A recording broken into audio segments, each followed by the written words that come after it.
தாவேகா பரப்புரை கூட்ட நெரிசலில் ஒரே கிராமத்தைச் சேர்ந்த 5 பேர் உயிரிழந்திருக்கிறார்கள். விவரங்களை நமது செய்தியாளர் மோகன்ராஜிடம் கேட்கலாம். மோகன்ராஜ், தொடர்ந்து இன்றைக்கு காலையிலிருந்து இது தொடர்பான செய்திகளைத்தான் நாம் பார்த்து வருகிறோம். மிகுந்த மனவேதனை அளிக்கக்கூடிய தகவல்களாக, காட்சிகளாக ஒவ்வொன்றும் இருக்கிறது. அந்த வகையில் ஒரே குடும்பத்தைச் சேர்ந்த 3 பேர் என்ற செய்தியை பார்த்திருந்தோம். இப்போ ஒரே கிராமத்தைச் சேர்ந்த 5 பேர் உயிரிழந்திருக்கிறார்கள். எந்த ஊரை சேர்ந்தவர்கள் அவர்கள் குறித்த விவரம் என்ன? திலகவதி, எவராலையும் ஏற்றுக்கொள்ள முடியாத ஒரு சம்பவம் தான் கரூரில் நேற்று நடைபெற்ற கூட்ட நெரிசலில் சிக்கி உயிரிழந்த இவர்களது அந்த மரணமானது. அதாவது நாம் இருக்கக்கூடிய இந்த பகுதி கரூர் மாவட்டம் ஏமூர் புதூர் அப்படிங்கிற பகுதியில் இருக்கும். இந்த பகுதியில் ஒட்டுமொத்தமாக 5 பேர் உயிரிழந்திருக்கிறார்கள். அதிலும் குறிப்பாக சொல்ல வேண்டும் என்றால் டாஸ்மாக் ஊழியரான சக்திவேலது மனைவி மற்றும் மகள், 13 வயது மகள், இருவரும் உயிரிழந்த இந்த விவகாரம் இந்த ஒட்டுமொத்த கிராமத்தையே சோகத்தில் மூழ்கடிச்சிருக்கு அப்படின்னு சொல்லலாம். இந்த பகுதியில் அதாவது வீட்டிற்கு கூட அந்த சடலம் தற்பொழுது குடும்பத்தாரிடம் ஒப்படைக்கப்பட்டிருக்கிறது. இறுதிச் சடங்கிற்காக அவர்கள் அனைவரும் காத்து கொண்டிருக்கக்கூடிய சூழலில் இவர்களது குடும்பத்தினர், உறவினர்கள், கிராம மக்களின் இந்த அழுகுரல் சத்தமானது மிகுந்த வேதனையை ஏற்படுத்துவதாக இருக்கிறது. இவர்களுக்கு மட்டுமல்ல, இந்த சம்பவத்தில் உயிரிழந்த ஒவ்வொருத்தரது குடும்பத்திலும் இதே போன்ற ஒரு சூழல்தான். அதாவது நேற்று காலை வரை ஒரு மிகுந்த எதிர்பார்ப்பு, உற்சாகம் அப்படிங்கிற ஒரு சூழல் மாறி அப்படியே தலைகீழாக ஒரு மரண ஓலம் ஏற்பட்ட இந்த ஒரு விவகாரமானது தமிழக மக்களிடையே பெரும் அதிர்ச்சியை ஏற்படுத்தியிருக்கு அப்படின்னே சொல்லலாம். இந்த சம்பவத்தை பொறுத்த வரைக்கும் கூட்ட நெரிசல் தான் அதிகப்படியான கூட்ட நெரிசல் தான் சம்பவத்திற்கு காரணம் என்று சொல்லப்பட்டாலும் கூட எவராலும் ஏற்றுக்கொள்ள முடியாத ஒரு விஷயமாகத்தான் பார்க்கப்படுகிறது. உயிரிழந்த குடும்பத்தை சேர்ந்த பிரியதர்சனின் கணவர் சக்திவேல் இருக்காரு, அவர்கிட்ட கேட்போம். உங்களுக்கு நீங்க பணியில இருந்திருப்பீங்கன்னு நினைக்கிறேன். உங்களுக்கு எத்தனை மணிக்கு இந்த தகவல் தெரிஞ்சது, என்ன சொன்னாங்க ஐயா? சார், வீட்லயும் பிள்ளையும் போயிருந்தது, ஒரு தகவலும் தெரியல சார். கூட்ட நெரிசல்னாங்க. உடனே ஃபோன் பண்ண நாட்டு வந்தது. அப்புறம் ஃபோன் பண்ண எடுத்தாங்க. எப்போ நான் கூட்டத்தில் இருக்கிறேன், வந்துடுறேன் அப்படின்னாங்க. இந்த விஜய் வந்ததுக்கப்புறம் பார்த்துட்டு வந்துடுறேன்னு சொன்னாங்க. அதுக்கப்புறம் விஜய் வந்ததுக்கப்புறம் தான் செல்லு எடுக்கல, ஒன்றும் எடுக்கல. அதுக்கப்புறம் சரி நீ வீட்டுக்கு வாய்ஸ் மெசேஜ் போட்டுட்டுவாங்க, நான் பார்த்துட்டு வந்துடுறேன், நீங்கள் வீட்டுக்கு போங்கன்னு. எனக்கு மனசு கேட்க மாட்டாமல் பைபாஸில் வந்துட்டு எதுக்கு இன்னொரு தடவை ஃபோன் பண்ணி கேட்கலான்னு கேட்டேன். ஒரு மேடம் எடுத்து பேசினாங்க. என்னங்க நீங்கள் பேசுகிறீங்கன்னா, செல்லை விட்டுட்டு போயிட்டாங்கப்பா அப்படின்னா. எங்கெங்க போயிட்டாங்க அப்படின்னு. எங்கே போயிட்டாலும் தெரியல, நீங்கள் ஹாஸ்பிட்டலில் போய் பாருங்கன்ட்டாங்க. போலீஸ் மேடம் தான் பேசுனாங்க. ஆசிரியர் போய் கேட்டு போட்டோவை காமிச்சேன். இங்கே இல்லைப்பா, ஜிஹெச் போயிட்டாங்க.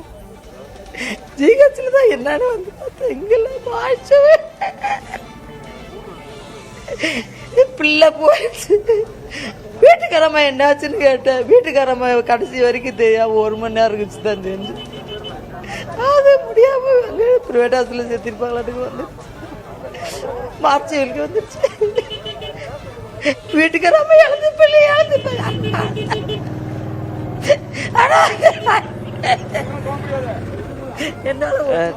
திலகவதி, அதாவது அன்பான மனைவி, செல்ல குழந்தை என இருவரையும் இழந்து இவர் கதறக்கூடிய அந்த காட்சிகளை தான் இப்ப நான் பார்த்தோம். இவர் மட்டுமல்ல, இந்த கூட்டத்திற்கு வந்து சென்ற ஒவ்வொருத்தருடைய குடும்பத்திலும் இந்த இழப்பு ஏற்பட்ட ஒவ்வொருத்தரின் உயிரிழப்பும் இப்படித்தான் அந்த சொல்லலாம் துயரத்தில் அவர்களை ஆழ்த்தி இருக்கிறது அப்படின்னே சொல்லலாம். தற்பொழுது இறுதி சடங்குகள் செய்வதற்கான ஏற்பாடுகளும் இந்த பகுதியில் நடைபெற்று வருகிறது. ஒரே குடும்பத்தை சேர்ந்த சக்திவேலது குடும்பத்தை சேர்ந்த இருவர் இந்த பகுதியில் என்றால், இங்கிருந்து சற்று தூரத்தில் மற்றொரு குடியிருப்பு பகுதியில் 3 பேர் உயிரிழந்திருக்கிறார்கள். வெவ்வேறு குடும்பத்தை சேர்ந்தவர்கள் தான் என்றாலுமே இவர்களும் விஜயை பார்ப்பதற்காக அந்த கூட்டத்திற்கு சென்று கூட்ட நெரிசலில் சிக்கி உயிரிழந்தவர்கள் தான். இப்ப பார்த்திருப்போம் இந்த காட்சிகளை. இவர் கதறி அழுத இந்த ஒரு காட்சி நிச்சயமாக அனைவரது மனதிலுமே கூட ஒரு காயத்தை ஏற்படுத்தக்கூடிய ஒரு விஷயமா தான் பார்க்கப்படுகிறது. 1008 காரணங்கள் சொல்லலாம். கூட்ட நெரிசல் காரணம், போதிய பாதுகாப்பு வழங்கவில்லை அப்படிங்கிற காரணம், இப்படி பல விஷயங்கள் சொன்னாலுமே கூட இந்த மரணம் அப்படிங்கிறது, இந்த உயிரிழப்பு அப்படிங்கிறது வந்துட்டு ஒவ்வொருவருடைய இதயத்திலும் ஒரு பெரிய காயத்தை ஏற்படுத்தக்கூடிய விஷயமா தான் பார்க்கப்படுகிறது. இதற்கு யார் பொறுப்பு, எப்படி? அதாவது ஏற்கனவே தாவேகா தரப்பில் ஒரு பல அறிவுறுத்தல்கள், காவல்துறை தரப்பில் நிபந்தனைகள், இது தவிர்த்து தொடுக்கப்பட்ட வழக்கில் சென்னை உயர்நீதிமன்றம் கொடுத்த உத்தரவுகள் என பல விஷயங்களை தாண்டித்தான் இது போன்ற ஒரு பேரிடர் சம்பவம் நடந்திருக்கு அப்படின்னே சொல்லலாம். இத்தனை உயிர்கள் பறிபோனது அப்படிங்கிறது பார்த்தீங்கன்னாக்கா ஒரு படிப்பினையாகவே பார்க்கப்படுகிறது. ஏற்கனவே குழந்தைகளை அழைத்து கொண்டு கூட்டத்திற்கு வர வேண்டாம் என அறிவுறுத்தல் இருந்த போதும் மக்கள் ஏராளமான நேற்று காலை முதற்கொண்டே பார்த்தோம். பல பெண்களிடம் தனிப்பட்ட முறையில் கூட பேசிய போது குழந்தைகளை எதற்காக அழைத்து வருகிறீர்கள், தொலைக்காட்சிகளில் தொடர்ச்சியாக விஜய் பொறுப்படுவது முதற்கொண்டு பரப்புரை வரைக்கும் அத்தனை செய்திகளும் ஒளிபரப்பு செய்யப்பட்ட சூழ்நிலையில் எதற்காக வரீங்க அப்படின்னு சொல்லி கேள்வி எழுப்பிய போது கூட அனைவருமே சொன்ன பதில் நேரில் பார்க்க வேண்டும் அப்படிங்கிற ஒரு எதிர்பார்ப்புல தான் வந்தோம் அப்படிங்கிற விஷயத்தை தான் பதிவு பண்ணாங்க. இருந்தாலும் அதுவும் ஏற்றுக்கொள்ள முடியாத ஒரு விஷயமா தான் பார்க்கப்பட்டது. இங்க பலர் இருக்காங்க, அவங்ககிட்ட பேசுவோம். சொல்லுங்க, இந்த விவகாரம் உங்களுக்கு எப்ப தெரிய வந்தது? ஒரே குடும்பத்துல இந்த மாதிரி இறந்திருக்கிறாங்க, நேற்று வரைக்கும் மகிழ்ச்சியா இருந்திருப்பாங்க, நீங்க என்ன நினைக்கிறீங்க? இந்த நைட்டு 7-8 மணிக்கு நாங்கள் வீட்டுக்கு வந்தோன்னா இது மாதிரி குழந்தை இறந்துருச்சு, இறந்துட்டாங்க. இன்னும் தெருவில் எல்லாமே ஓலம் சத்தம் அதிகமாக, எல்லாமே ஐயோ ஐயோன்னு எல்லாம் சவுண்ட் விட்டுட்டு இருந்தாங்க. அதுக்கப்புறம் போய் பார்த்தா இல்லை ஹாஸ்பிட்டலில் பார்த்தா எல்லாம் கூட்டம் நிறையா இருந்தது. அது மாதிரி ஒவ்வொருத்தரும் தகவல் சொல்லி நாங்கள் டிவியில் புதிய தலைமுறை பார்த்து தான் நாங்கள் இது மாதிரி தெரிஞ்சுக்கிட்டோம். அவங்க பேட்டி கொடுத்து பார்க்கவும் இறந்துட்டாங்க, அம்மாவும் பொண்ணு இறந்துட்டாங்கிறது எங்களுக்கு தெரியும்.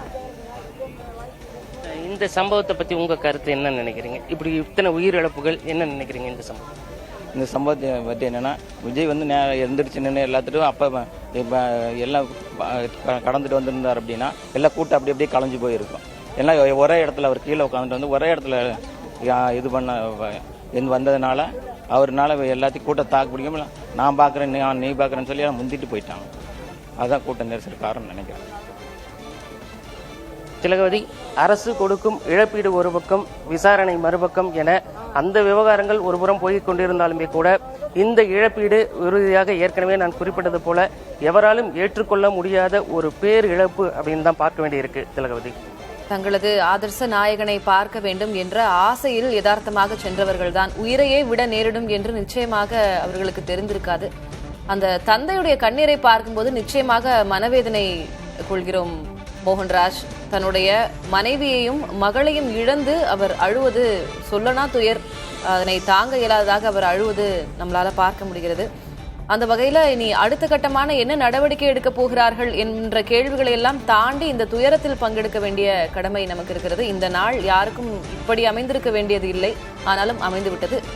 உங்களுடைய விவரங்களுக்கு நன்றி.